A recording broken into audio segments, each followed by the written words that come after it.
Today's guest is Tom Crawford, a mathematician you might recognise from some of our Numberphile videos and his own channel, Tom Rocks Maths. Tom specialises in applied mathematics and has a PhD in fluid dynamics from Cambridge. These days, he's teaching students at Oxford University and has carved out an unusual niche doing outreach. Oh, and occasionally, he teaches mathematics wearing only his underwear. But we'll get to that later.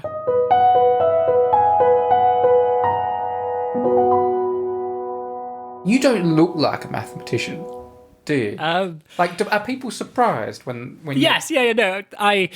Fair point. I think you're right. I wouldn't look like the typical mathematician, but at the same time, I often like to counter that point by saying, well, what does a mathematician look like? To me, it's someone who does maths. Like in any other aspect of life, that can be literally anybody. Yeah, but like, it's for people who can't see you and haven't seen your Numberphile, like you have lots of tattoos. Admittedly, a lot of them are mathematical tattoos. Yes. But you might not know that at first. Like lots of tattoos, and you've got your cool, trendy long hair and lots of piercings and things like that. What do people normally think you do? Like, what do people guess? I used to play this game with my friends, actually, when I was a graduate student. So we'd go out on these things. In Cambridge, they're called swaps. Basically, you have a group of guys, group of girls. You all go out for a meal together and sit boy-girl around the table. Like, organised fun, we used to call it. And we used to always have a laugh, was that when you're sat down, you're introducing yourself, I'd often be sat near my friend Joe, and we'd say, what do you think each of us does? Because he looked very similar to me. He did chemistry and I did maths. And everyone would guess English, art was quite popular. Occasionally like history. I don't know, but it was more something that I think had an element of creativity, at least that people would think of as a creative type subject. But yeah, not so many guesses on maths. Well, let's go back to the start then. Let's go back in time a bit. Where were you born? Warrington, northwest England. It's about halfway between Liverpool and Manchester. Right. I say near Manchester when I introduce myself to people because of football allegiances. Right. When I was growing up at school, it was either you were a Liverpool fan or you were a Man United fan. Yes. And so because I was obviously on the Man United side, the correct side of the divide, then I would say I'm from Warrington, near Manchester, but equally could say near Liverpool. Tom is winding me up on purpose because I am a Liverpool fan. He is a Manchester United fan. I wasn't sure if I was going to bring it up. You've brought it up. Let's move on for now. So, what were you like as a boy? Were you into maths as a boy? I think so. The main thing I do remember was I definitely enjoyed doing work, like schoolwork. Like as in, I sort of saw it as it was fun. I enjoyed learning. I would come home and do my homework before I went out to play. I think my parents, to be fair to them, drilled that into me from quite an early age that you can go out and play as much as you want, just come home, do your homework, and then you can go and have as much fun as you want. Okay. I don't specifically remember when I was young, like maths over anything else, but I just do remember that I enjoyed learning, I would work hard and do well at school. So were you nerdy or were you just good at schoolwork? I think a bit of both. It's quite hard to think about because one of the ways I explain this to people or thinking back, it's always interesting analysing your younger self in these situations, but I've always been good at football. And because I was like, not the star player of the school football team, but I was like, one of the, let's say, first 3 names on the team sheet. Yeah. And I was playing striker, scoring the goals. Even though I was like nerdy in the sense of I'd always be doing my homework, I'd always not get into trouble and things like that. I think because I also had that kind of like the coolness of being on the school football team, perhaps was never seen as a nerd in the typical sense. So I think, yeah, that's why I would say, but then at the same time, like I absolutely love Pokemon, which is pretty nerdy. I have loads of Pokemon tattoos. I play the video games. I collect the cards. And that is typically, again, a sign of sort of like nerd culture is being into fictional video game characters. But in the Northwest, if you're good at football, that covers a multitude of sins. I think so, yeah. I think it really did sort of like help me to fit in, actually. If I'd come up to you as a boy and said, what do you want to be when you grow up? What kind of answers would I have got? At one point, I think I wanted to be a lawyer, because I wanted like some big sort of like powerful profession. I think I was aware that I was doing well at school. And so I thought, okay, what's like the biggest, flashiest,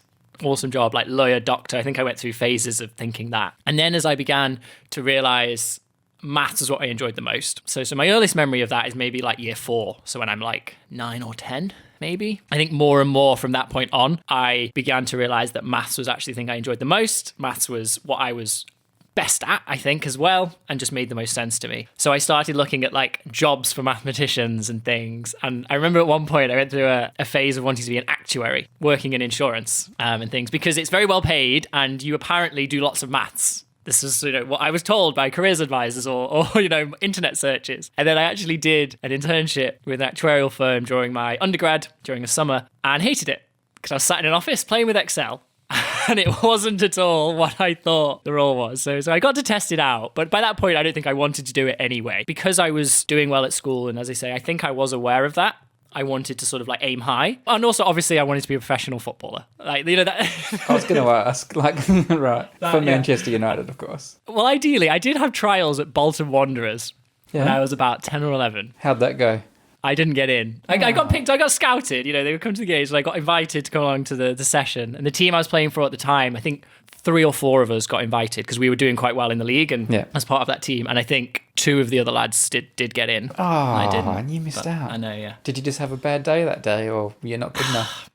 One of the things, I don't think I was good enough. I'd like to think I'm reasonable at football. I always used to get that I wasn't aggressive enough. Right. That was what my managers and my coaches used to, because I just don't think I'm a very aggressive person. In general, I'm like, try to be positive, try to be happy, smiley. And when you're on a football pitch playing against like angsty teens, I didn't really have that, like the Rooney-esque kind of like anger thing. The killer instinct. Maybe the killer instinct. Maybe I was missing that to be a proper professional footballer. So it sounds like the realization that mathematics was in your future came quite early then. You were quite young. It wasn't like right at the last minute of high school or anything. As I said, I think it just made the most sense to me. My brain tends to work in patterns. It's often, it can be quite hard to explain this because obviously everyone's brain works in its own sort of way. Yeah. When I see the world and experience it, I tend to see patterns in things. I tend to be almost like focused on the numbers. I think that's why I really like Pokemon, actually. Right. Just to bring it back, because there's a certain number of Pokemon and I want to always get all of them. And the whole game is quite based around numbers and patterns.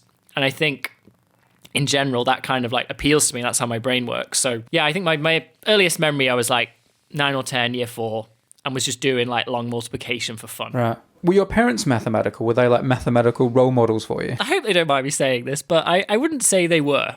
They were definitely role models in the sense of, working hard and everything else, but definitely not mathematical role models. So my mum is a cashier in a bank. She works in a high street bank. And my dad is in the construction industry. So sort of manual labour.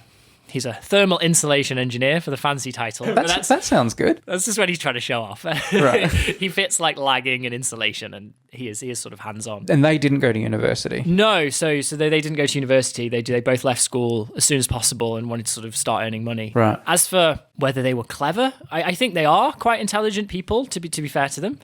They'd be probably quite offended if I said they weren't. Yeah. But no, I really think they are, and I genuinely mean that. Yeah. They just, for whatever reason, fell out of education as early as they could and never had a desire to go to university. You did go to university? Yes. And tell us where you went. So I came to Oxford University, which I think I remember getting my GCSE results at 16 and doing pretty well.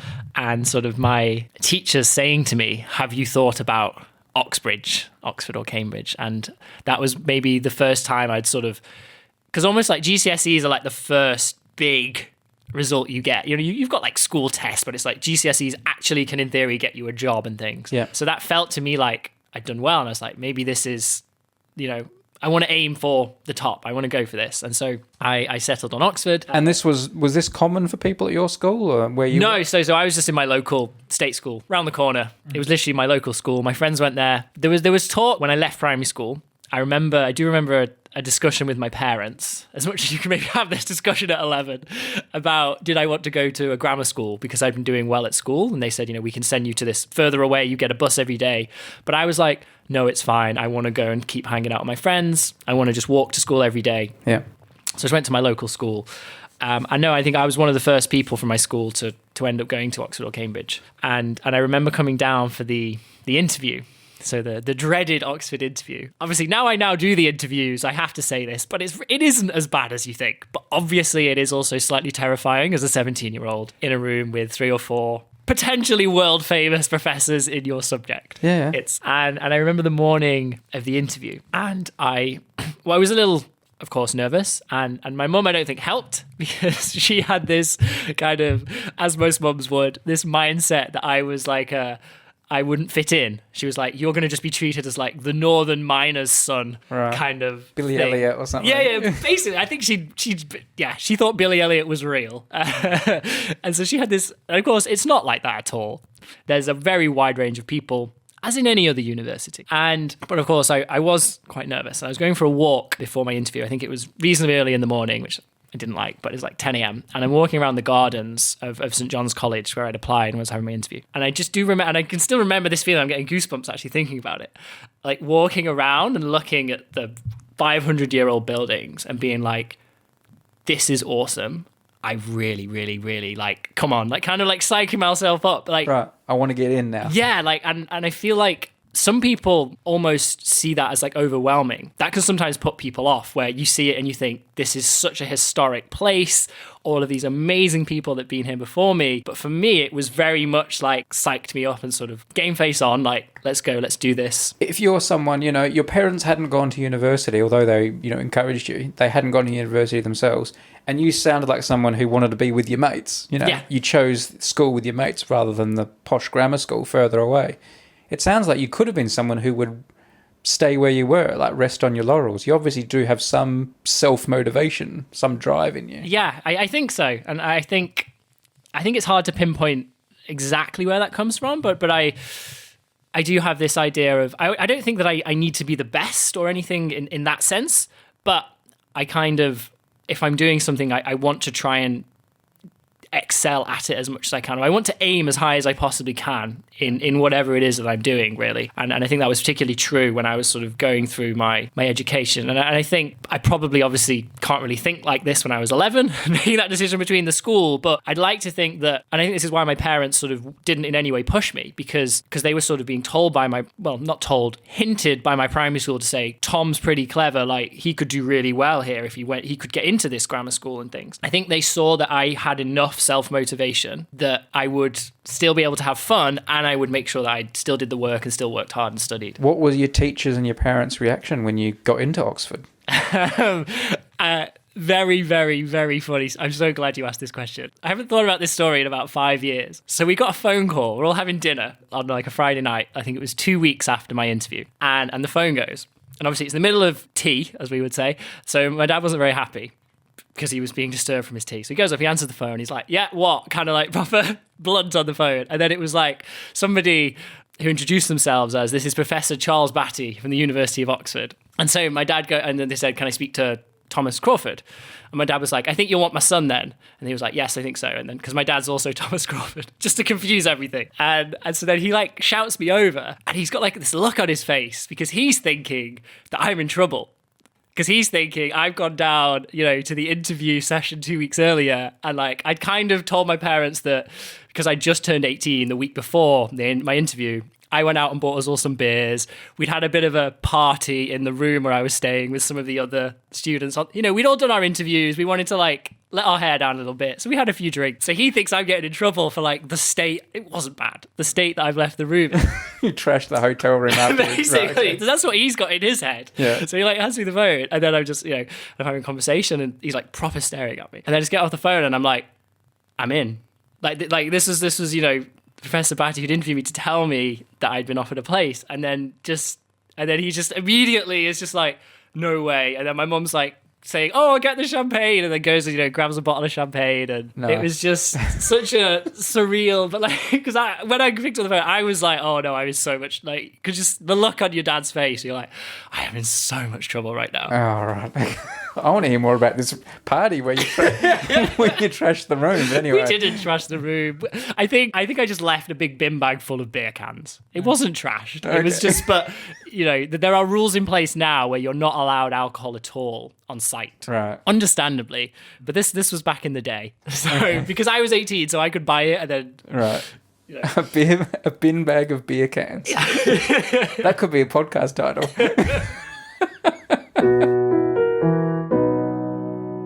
This episode is sponsored by G Research, a world-leading quantitative finance research firm based in Europe. They hire the brightest minds from around the world, which then tackle some of the big questions in finance. It's cutting-edge stuff using all the latest machine learning and big data. G Research is always looking to hire top STEM talent, so if you're good with numbers, mathematics, computers, this might be the opportunity you've been looking for. G Research take real pride in having a great working culture and want to nurture future talent. To find out more about them, go to gresearch.co.uk/Numberphile. G Research, create today, predict tomorrow.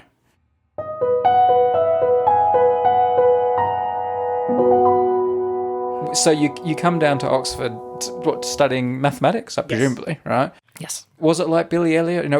Were you the northern coal miner boy, or what did it feel like when you got here? What was it like when you first started? It was a shock to the system in the sense of the work. Nothing at all to do with the Billy Elliot northern coal miner. That, as I think I didn't actually believe that, but when my parents came down to drop me off, I think they immediately realised that everyone else is from all over. Yeah. So the way I used to describe it to my sort of home friends, the easiest way I felt to explain it to them was I said, there's about a third of the people are sort of your went to private school, etc. group. A posh sort of. Yeah, let's call them posh. Yeah. Okay. I'm trying not to offend anyone because I had lots of friends who went to those schools. Yeah. And then you had like a third of your people were kind of your, let's call them typical nerds.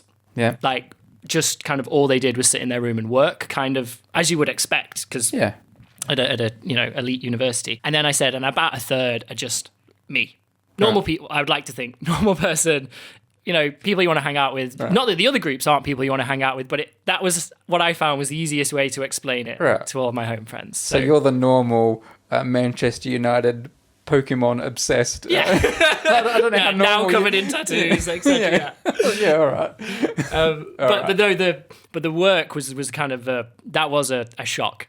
The amount or how hard it was? I think a little bit of both, but mainly the amount. Right. It was intense. I certainly remember. I obviously did quite well, but it took me. I think that first term, I certainly remember lots of like 3-4 in the morning, 3 a.m., 4 a.m., finishing off problem sheets to hand in and things, and then having to get up at 9 a.m. for lectures. It felt like I hadn't quite yet figured out. It's that adapting period. I'm sure everyone goes through this when you go to university. You've gone from fixed working hours at school and things to suddenly now you're in charge of your time. Yeah. But one of the things that sticks with me was during my A-levels, so I did maths and further maths, double maths, and in further maths, when I did the course, there was an option called further maths 3, which was back optional. At high school. This is back at high school. For our American friends who don't know what A-levels are. Yes. This is back at high school. So I'm 17, and there was you had to pick 6 maths modules that made up this qualification. And one of them, called Further Pure 3, was optional. And it's quite difficult. So I was very much on the position I was in of thinking, well, why make this harder for myself than I need to? I'm just going to do additional statistics because stats was known to be a bit easier than doing this, perhaps more interesting but harder course. But anyway, it turns out that course contained matrices. Yeah. So I'd never seen a matrix. And when I turn up, my very first lecture, the lecturer just like starts writing all these matrices on the board. And I just remember sitting there in the lecture theatre and turning to my friends next to me and being like, I have no idea what this is. Right. Like I'm like, what is a matrix? And they're kind of like laughing. And then I'm like, no, seriously, like, is this like a vector? Like what's, because I'd just never seen it before. Yeah. And so I had to actually spend the next week basically learning Further Pure 3 because I was worried that I'd missed other stuff. Yeah. So I went through and sort of like, that could be really scary if everyone in the room knows what a matrix is. I think there were some other people who maybe didn't as well. I don't think I was the only one because it was like 200. Yeah. But I remember my 2 friends next to me were like, did you not do Further Pure 3? And I was like, no, it was optional. Like, I took the easy route. Okay. How quickly did your perception of mathematics change when you came to university from solving problems to that more kind of, proofs and the beauty of maths and things we hear about? Did that hit you immediately or does that come slowly? Or my perception certainly changed. Whether it was to do with this beauty aspect, whilst I'd not had much experience with proof, because you don't really when you're in high school. You do a little bit, but it's very much just a taster. So there was certainly, that's another thing that I see now with all of my first year students. A lot of them struggle with that.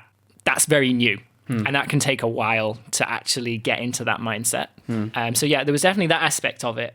But the main thing I found that changed for me was if you'd asked me when I was starting or when I was applying what I was going to do maths, it was always like, I'm just going to do pure maths. I love like maths, numbers, thinking I was going to be like proofs, prime numbers, that kind of stuff. And then when I actually started to study the whole range of subjects, which brought in applied maths, so things like fluid mechanics, which eventually I went on to do my research in, that appealed to me a lot more.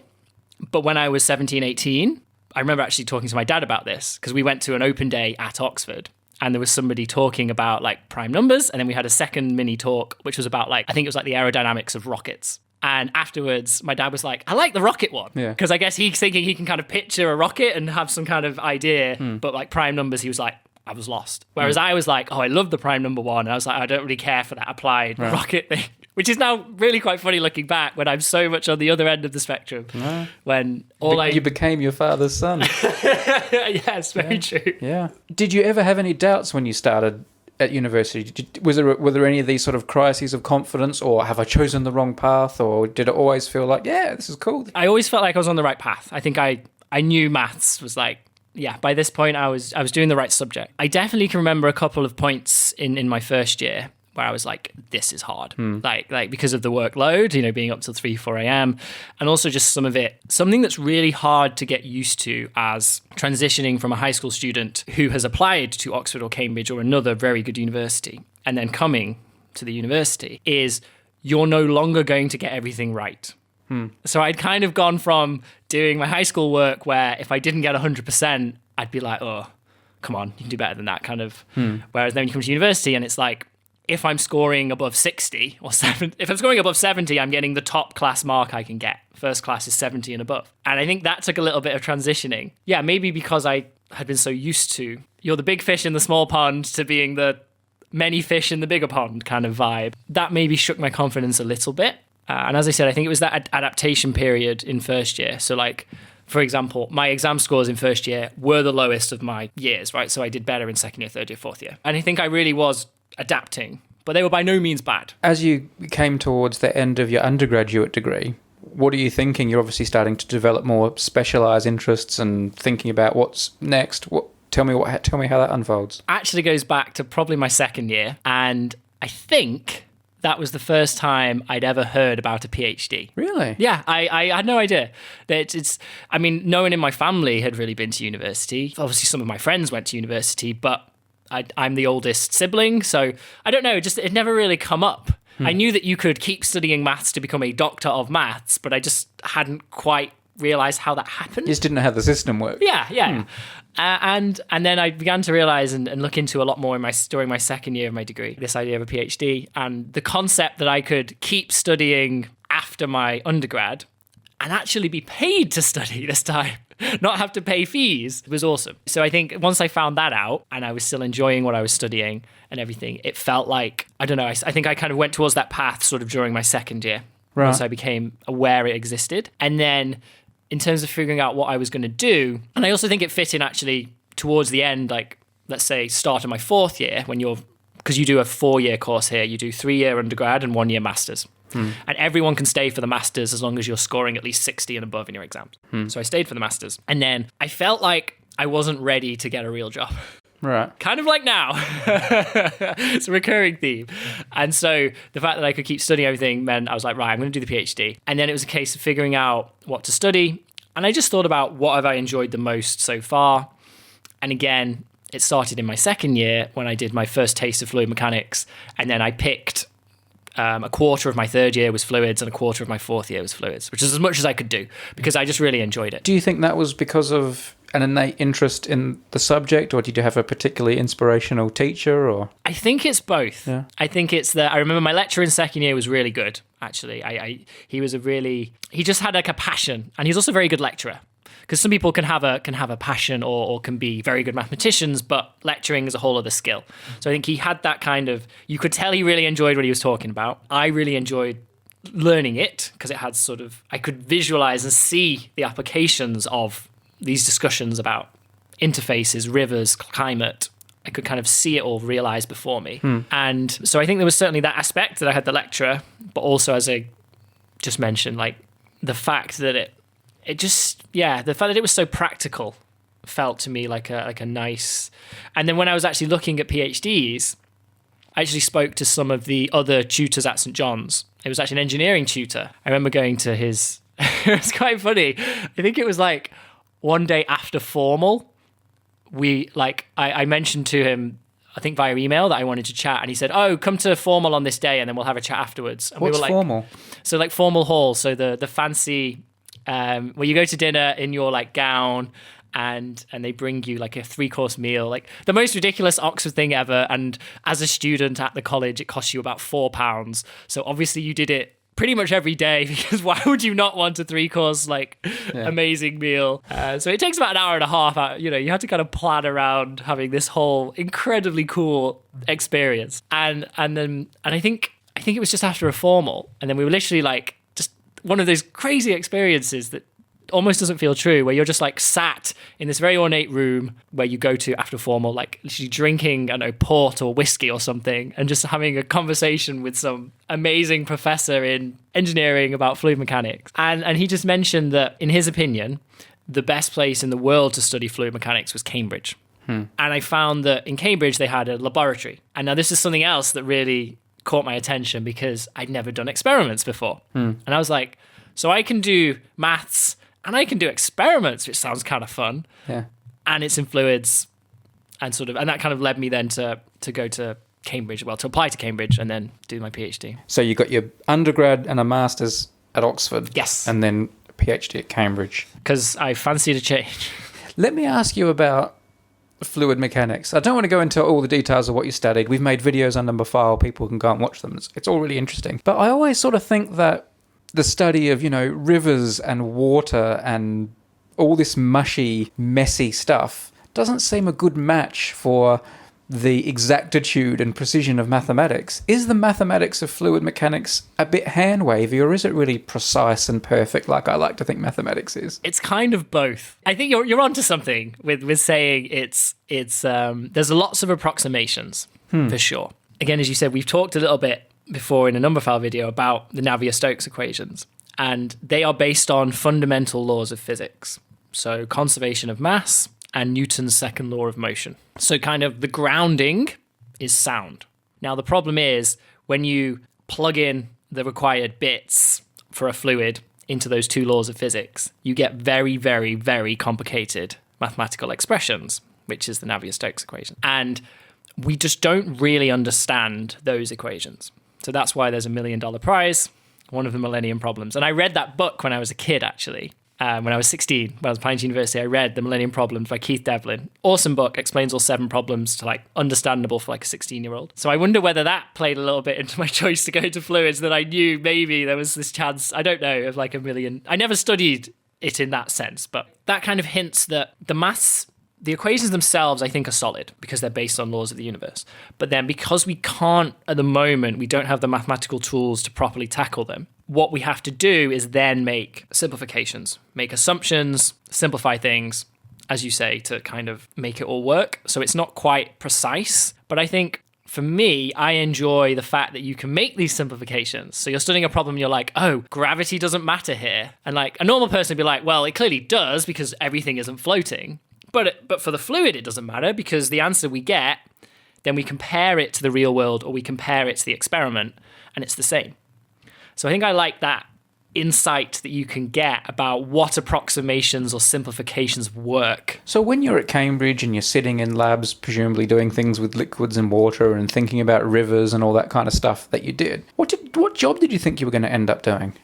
What was the plan? Was there a plan is the question. I think I decided I wanted to do the PhD, definitely wanted to keep studying. And when I started my PhD, I was absolutely certain that I was just going to keep studying maths forever. Right. And then partway through my PhD, I began to realize that mathematical research, or research in general, I wasn't sure that was for me. Why? So I think, or one way I like to think about it is, one of the main reasons that I'm attracted to maths is that there's a right or a wrong answer. Right. It's not like writing an essay and someone thinks it's fantastic and then somebody else. That can be quite... There are certain things, right, whether or not you're using true statements and things, but generally it's quite subjective. Yes. Whereas with maths, it's like, this is the answer. You can get there in different ways, and that's where the creativity comes. And I do enjoy that. This is something I definitely try to hammer into my students. You can be very creative with how you get to the solution, but once you get there, it's a tick or it's a cross. Yeah. And I think I enjoyed that. I think that fitted in with how my brain works almost. Yeah. But then when you're doing research, you can you get to an answer and you're like, I think this is right. Like the experiments seem like, yeah, it kind of fits. There's no answer in the back of the you book. You just don't know anymore. Right. And it's very difficult to prove it, even if there is, if it's a proof rather than an answer. When you're doing research, you are literally at the forefront. You're at the boundary. You're pushing forward the knowledge, and so you don't actually know if it's right anymore. And I think that may have played a role into perhaps why I didn't quite enjoy it. I mean, I did enjoy my project, but just the general feeling of research, and also like focusing on one area. I've heard people like describe doing a PhD as being like, you basically become the number one expert in the world on your incredibly niche, like the title of your thesis, you are officially the world's expert on, what's mine? An experimental study of the input of buoyancy into a rotating environment. Right. So I'm quite possibly the world expert on that. Yeah. But that is so niche and narrow. And I think I kind of missed the variety and the bigger picture stuff rather than just doing the same thing all day, every day. Even though something that was good about my PhD was I could do an experiment, and if I got bored of being in the lab, I could go up to the office and do some calculations and switch between them. So I had a bit more variety than most normal mathematicians, perhaps, but I still didn't feel like there was enough in terms of the content. What did you line up next? Well, I didn't know what I was going to do. And I sort of, almost by accident, we got an email sent round, just like departmental mailing list, advertising a work placement. And specifically, the funding was for, I think it was actually super specific, for a maths or physics PhD student at the University of Cambridge. Because I think it was maybe partly funded by the uni or something. And it was to go and work with a production company called The Naked Scientists, who make a weekly radio show for the BBC. So basically, to go and make science radio for the BBC. And why did that appeal to some northern lad who was studying fluid mechanics at Cambridge? It sounded cool. I think is the only, it's not the best answer, but I think that's the only way I could describe it. You get an email sent to you that tells you are eligible to apply to go and be a journalist for 2 months. Like, it just sounded like, whether or not I like this sounds like I'm going to learn something from this. I'm going to enjoy this experience. And even if what I learn is I'm not made out for this, or this isn't what I actually like. Yeah. It just seemed very cool. It's quite hard to pin down, but I just remember getting the email and thinking, yeah, I'm going to apply for that. I mean, the Tom I'm talking to now, and we'll get to this later, obviously, does YouTube stuff and all this outreach. Up to that point, up until you'd received that email, had you already started getting a bit of a taste or an eye for outreach and media and stuff? So, not so much media. So I think it would have been my second year of my undergrad, I joined an outreach group at the university, which was called Marcus's Marvelous Mathematicians. Right. It's quite a mouthful, or M cubed for short. Right. And we were a group of, there's maybe 9 or 10 of us. Kit was one of them, Kit Yates, who's also been in Numberphile videos recently. Yes. So Kit was actually obviously a bit older than me, but he was in the group with me, which is quite cool. That's how we know each other. Yeah. So I joined this group. It just sounded interesting to go around schools and science festivals and present cool maths. So it was kind of, you were going to school and doing a lesson, 1 hour workshop, or a science festival, you do maybe again, stopping people on the street and being like, come and look at this awesome thing. And then don't tell them it's maths until the end. And then they're like, oh, wow, I just learned some maths. Cool. And so I kind of did that a little bit. And during my undergrad for a couple of years. So you went off and did this radio show at the BBC. That sounds like it was fun. What happened after that? Well, yeah, it was fun. So I went into it, as you say, without a plan. And this was at the end of my 3rd year of my PhD. So I had 1 year left. Fun thing, PhDs, at least in the maths department in Cambridge, you have to submit on the 30th of September of your 4th year, because the year starts on the 1st of October when you start the academic year. And I submitted my thesis on the 29th of September of my 4th year. I had a day to spare. Exactly. That's what I say. I feel like I nailed it, because I absolutely milked that funding as much as, because if you finish early, you lose your funding. So I was like, no, I'm going to take 4 years. Okay. I'm going to make the most of being a graduate student with lots of free time and things. Was there not a career option for fluid mechanics? Could you not go and be like a, hydrographer, or I don't know what. Yeah, no, what you absolutely, 100%. But I don't think I'd got to the point yet of thinking that. So, because I did this internship at the end of my third year, which is about when you're thinking, what am I doing in a year's time? Right. It's kind of like you're entering the final year of your current thing. You begin to think, what's next? And almost, I was very fortunate in that I enjoyed the placement so much. Like, it just didn't feel like a job. So the BBC thing sort of ran concurrently with your last year of your PhD? So it was 2 months. Okay. So I took 2 months out. So yeah, I had to get my supervisor's approval. Fortunately, I had the most awesome supervisor I could have. He was very much of the, he's like, sort of, he would say, yeah, that sounds cool. If you think you'll enjoy it, you'll learn something. Yeah. Go for it. Okay. He was very, very sort of supportive and relaxed and everything else. So you get to the end of your PhD and you have done this BBC thing. What happens then at the end of your PhD? So I'd enjoyed it so much. At the end of the 2 months, I had a chat with the person in charge, my boss. Yep. And sort of, I guess it's a classic end of internship. How was it? Blah, blah, blah, feedback thing. And I basically said, I've absolutely loved this. Is there any possibility of me coming to do this after my PhD? Yeah. I tried it out for 2 months and thought, this is awesome. I want to do this. Yeah. And fortunately, they'd obviously enjoyed having me. Yeah. Because they turned around and said, well, but, it had gone pretty well and sort of I'd fit in and everything. So we set up this idea that I was going to go and work there after my PhD. There was a few hurdles we had to jump over. We had to find some money to basically employ me, which I managed to do, and various things. And we set up this position, and it was a 1 year position after my PhD, at minimum 1 year to start with. I was going to go and get more maths content into the show. And also we were going to branch out a little bit into trying to do some video stuff as well. Just because I sort of said lots of the maths things, it needs, like, if you're talking about an equation or a shape, you kind of need to see it. Yeah. It's like, you can do some stuff purely based on the radio and with audio, but sometimes you need that visual aid. Yes. So that was kind of the plan. So I went there and did that after my PhD. Okay. You're not there now, so what happened after? What happened next? Tell me, what's the next step? So about maybe 6 or 7 months in, we're still loving it, still really enjoying the job, and I think I sort of missed actually doing maths. Right. So even though I was able to pick and choose the topic I was covering each week, and I would, if possible, I would try to cycle to keep that variety. I'd maybe be like, chemistry, I'm going to do a chemistry interview this week. Then the next week I'll do something biology. Then maybe we'll do zoology, I'll talk about birds. And I'd try and keep a bit of variety. And of course, trying to do maths as well, because that was mainly why I was added. They wanted to bring me in to help get more maths into the show.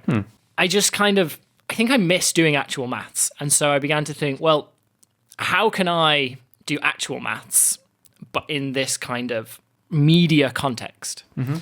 And then that's when Tom Rocks Maths was born, shall we say. My mum came up with the name, by the way. Okay, nice. So I wanted like something to do with maths and something to kind of do with like, I'm a wannabe rock star, right? Yeah. I'm not a rock star at all. Like, right. I have no musical talent. We have got a guitar in the room next to us. I do notice it. So your like rock and roll YouTube math channel name was named by a bank teller. Yeah, it was named by my mum. I was trying all kinds of ideas. That's so unrock and roll. I know. So you started making YouTube videos, your YouTube channel. We'll come on to that in a minute because there's a few things I want to ask you about that. But you started making YouTube videos. Obviously, that's not an easy thing to make money from. I can attest to that. What did you, what were you going to do about a job though? What happened then? So I started doing this in evenings, weekends with my full-time position. And then I began to realize that I enjoyed the YouTube side of thing more than the radio stuff. Yeah. Because I think rather hilariously, I don't listen to podcasts or the radio. My job was to make a podcast / a radio show. So I, other than having to listen each week to give feedback on that week's show, I felt like, but what I did do was consume YouTube content. I watched YouTube videos. Yeah. So I felt like that felt more at home to me, felt more comfortable. And so I began to then think, how can I make that, as you said, like, because I'm not going to make money from it, but like, how can I make that part of what I do? Or what else can I do that allows me to have more time to focus on that? And then with me also missing doing maths properly, it kind of came to me, again, through a job that was advertised via email. I did quite well off this, was about going, it was a teaching position, purely just lecturing. They'll call it in Oxford, it's a lectureship, and it was at St Hugh's College. And so I thought, I'll apply for that because it was 8 hours a week during term time. Yeah. So it's 8 hours of teaching, with the prep and everything, you're maybe looking at 20 to 30 hours of work a week. But that's just for 3 lots of 8 weeks. So 24 weeks of the year. And then the other 28, do what I want. Right. But obviously the salary was like half of a normal full-time salary because you're sort of only working for half of the year. Okay. But I decided it would just about, I sort of did some rough calculations. I had a little bit of savings. I was like, I can do that for a year and live off the teaching thing and have 6 months of the year to really get stuck into the YouTube stuff. And let's see where it goes. So I kind of pieced together little things to kind of make some kind of a, like a job almost. So you were like half-time teaching Oxford students, half-time just doing your own thing with YouTube content centered around mathematics and that. What's after that? Is that still what you're doing now, or is that? So I did that for a year. As I said, the St. Hugh's position was for a year. And then after that year, I then realized, well, my money had run out. So I was like, right, what I'm going to do is I'm going to get 2 of these teaching gigs. So I'm going to do, instead of doing, let's call it 20-hour weeks or 30-hour weeks, I'm going to do 40 to 60-hour weeks. Right. Which is obviously intense, but it's only for 24 weeks of the year. Right. And then because it's 2 of them added together, it equates to like a full-time salary. So I ended up getting a second one. The St. Hugh's one was renewed, and then I got a second one at St. Edmund Hall, which is another one of the Oxford colleges, but teaching the same stuff. So the hours actually weren't quite double because I was generally teaching the same courses. So I just had twice as many students. And so I then did that for 2 years, both of them, back to back.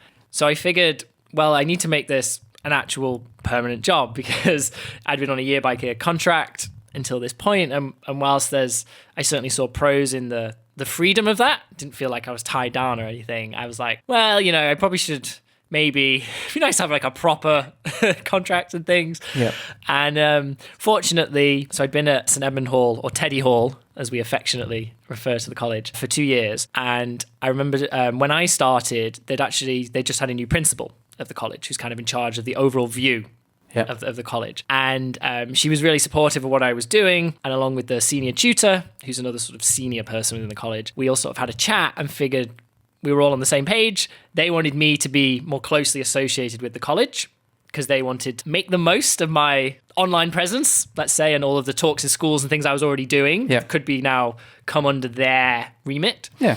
And for me, it was like, this is great because I wanted like a more permanent home, as it were. Like rather than having several colleges and being spread out, I wanted to be like, my college is Teddy Hall. This is like, my students are there. This is me. This is like where I belong. In case anyone's confused at this point, the way that Oxford University works is it's broken up into all these sort of colleges, these little fiefdoms within the university. So you're still kind of working for Oxford University, as people would know it, just what part of it you come under. Yeah, there's 32 of them or something.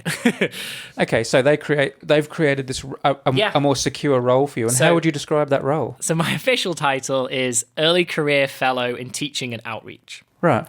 So the early career fellow position is a reasonably standard position in Oxford. It's something that you get. It's like a postdoctoral position. You do your PhD, maybe you do a couple of other postdocs, but you then hopefully have enough to then apply for an early career fellowship. It's a 3-year position, and you would normally do a bit of teaching, and it allows you to really focus on your research, to kind of create a real research portfolio to then go for like a more tenured position or something beyond that. Yeah.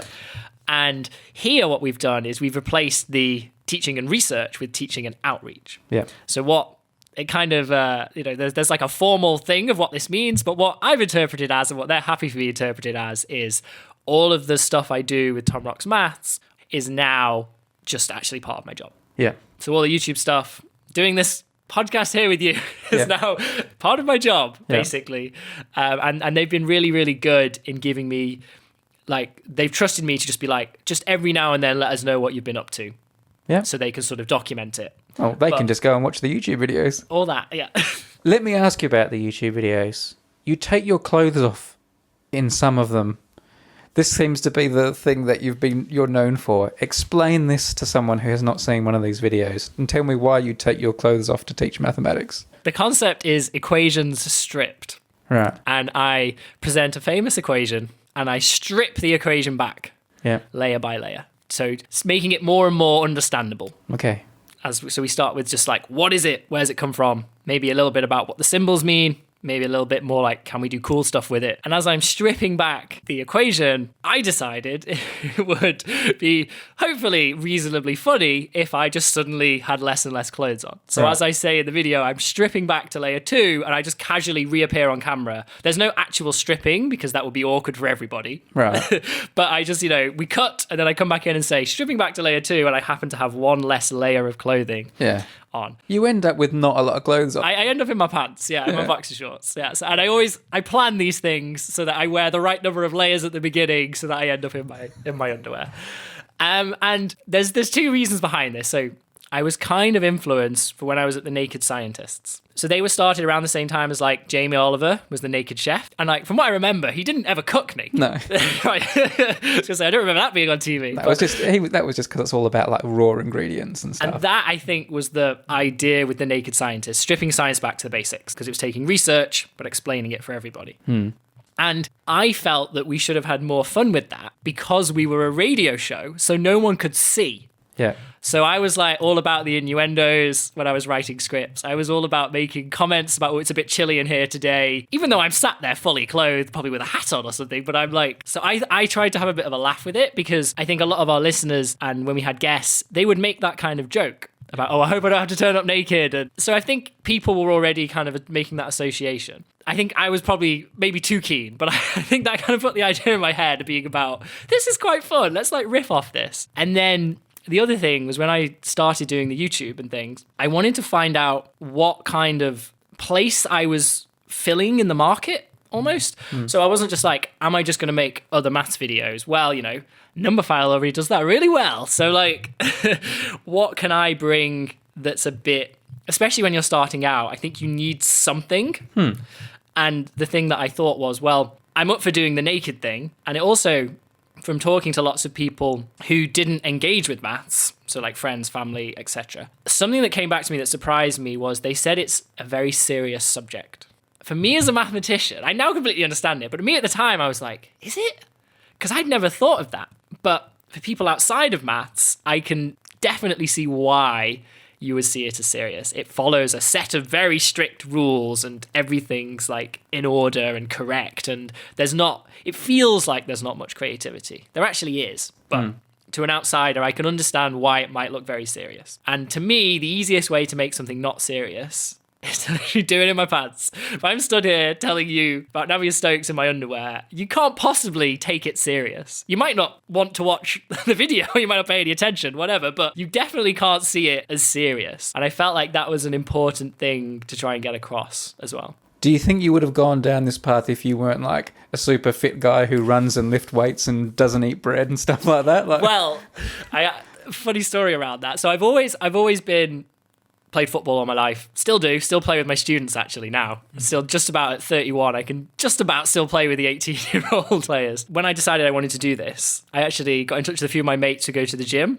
and they created me a training plan. Because I was like, because I was skinny, I looked like kind of like long distance runner skinny, like 4 or 5 years ago. And so I decided, if I'm going to do this, I'm going to do this properly. I'm going to start doing weights. I'm going to start going to the gym, and I'm going to, at the beginning especially, when sometimes I couldn't be bothered with it every day or whatever, I saw it as part of my job. I was like, this is actually me, just the same as recording and editing a YouTube video. Or like a movie star that has to get in shape for their part. Okay. and that helped me to actually stick up with the routine, I think. I don't know your parents, but from how the little bit you've explained them to me, they seem like practical people. They went into jobs. They didn't go to university, you said. You think partly because they wanted to earn money and start a living. And they've always seemed to have wanted the best for you. What do they think of your path? And in particular, what do they think of the naked YouTube videos? Is this what they wanted for their son? Well, I don't think anyone wants their child to be naked on the internet, let's say. We put it that way. Yeah. No, obviously at first they were like, they were a bit like, are you really going to do this, Tom? Is you sure? And I was like, yeah. But I think by this point, I was, when I started, maybe 27 or something, like, I think they realized that it just did fit with my personality. Whenever we'd have fancy dress parties and things, I'd always be the guy in body paint and whatever. Like, I was just generally, I wouldn't say like, enjoy being naked, but I just never really thought much of it. Some people really don't like that. And I'm just kind of like, whatever. everyone looks the same. Like, kind of, I don't know, I'm quite chill about that whole thing. And I think that kind of also obviously meant the fact that I was open to doing this in the first place. Yeah. But yeah, no, at first my dad in particular was quite kind of like, you know, what are you doing? Like, kind of no son of mine kind of vibe. Like, I was so proud when you got into Oxford. And now look. Yeah.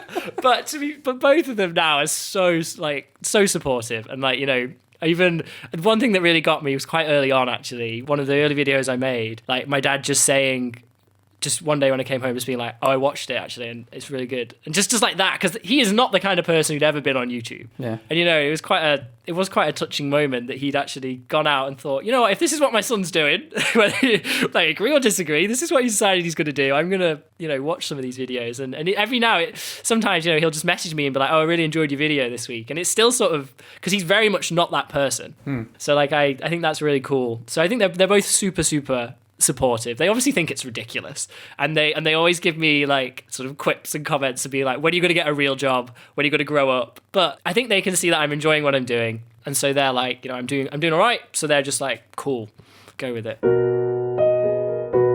How do you enjoy the teaching side of things? Does that become a grind? Does that become a chore? I speak to some academics who love their research, and for them teaching is a chore, something they have to do. It's the pound of flesh they have to give to be allowed to be a researcher.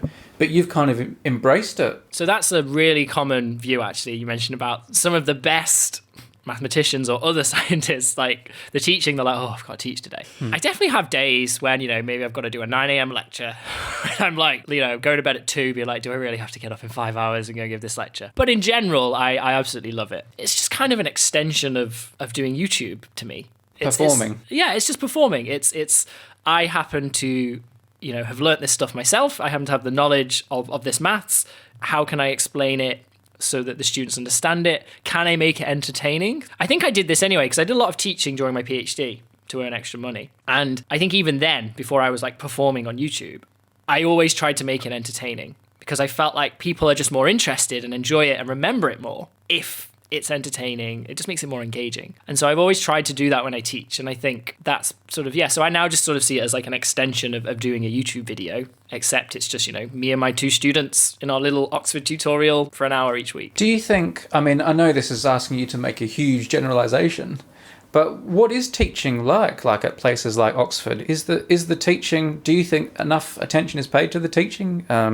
Like, you know, you're obviously trying to do things in different ways. Are all the teachers here trying to do things in different ways? I don't know. It's not a particularly insightful answer, but I think you get a bit of everything. I've got colleagues and other people I know in the department who are very keen on trying out new things, who in particular have been very keen in adapting new things for remote learning, whereas I've got others who are just very much doing what they did before, but now it just happens to be to a camera rather than in person. So there's like a range of, you know, some people are experimenting, trying new things. I actually did a part-time teaching qualification a couple of years ago with other colleagues at universities, about 30 of us doing this, and that was looking at the scientific evidence behind teaching. And that was really interesting, because it was, you know, my background as like mathematician scientist was using the scientific method to teaching. So try out this method, this style of teaching. Does it work? Get data, refine. I found that really, really helpful. And again, so, you know, there were another 29 people on that course who were giving this up. This is, you know, in your free time to learn about this. So obviously there are lots of other people who clearly care about helping their students learn in the most efficient way. But then at the same time, as you sort of said with previous guests, you have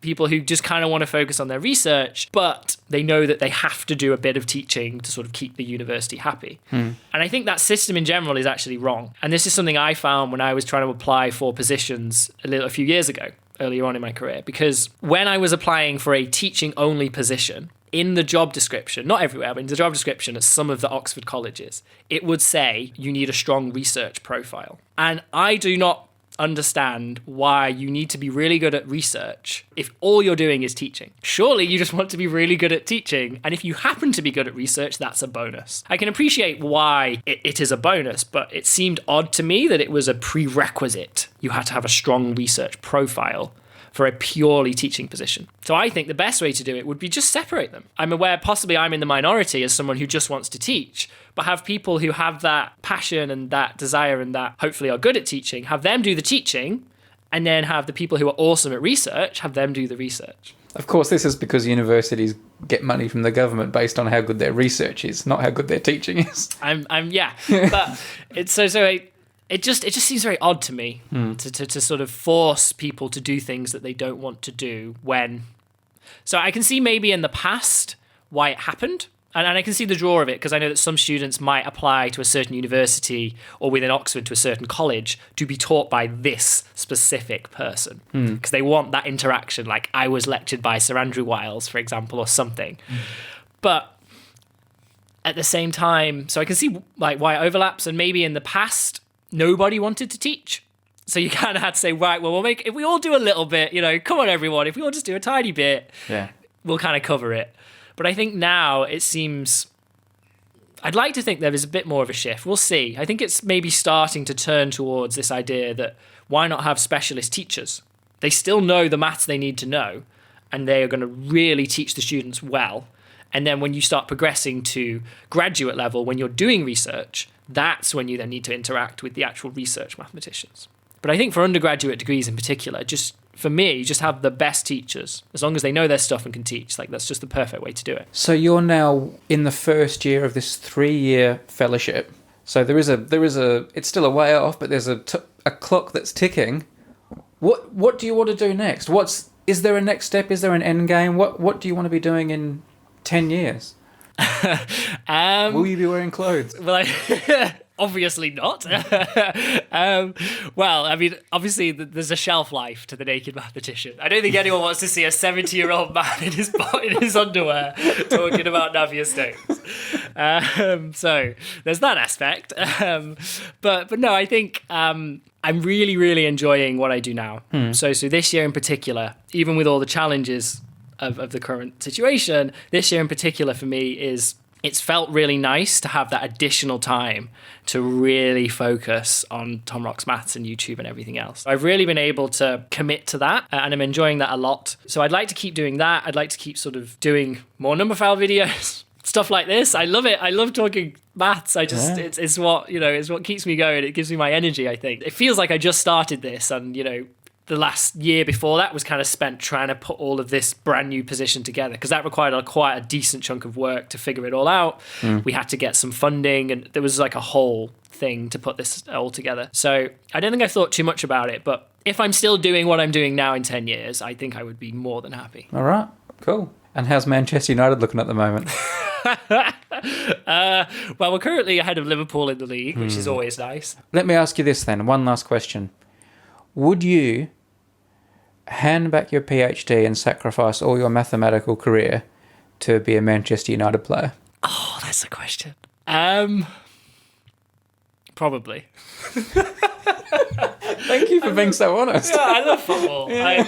I watch it. As I said, I still play. I watch it. Any game that's on. I probably would. Yeah, I'd give if that was the deal. Give up your PhD and your maths knowledge, but I'd be playing for Man United. Yeah, I think I would. Yeah.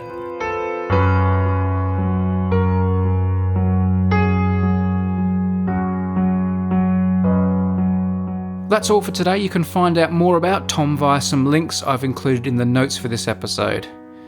It'll include a list of all his videos on Numberphile, in which I can assure you he is fully clothed. Thanks to G Research for supporting this episode, see their link in the notes as well, and thank you to the Mathematical Sciences Research Institute for their help. I'm Brady Harron, and you've been listening to the Numberphile podcast.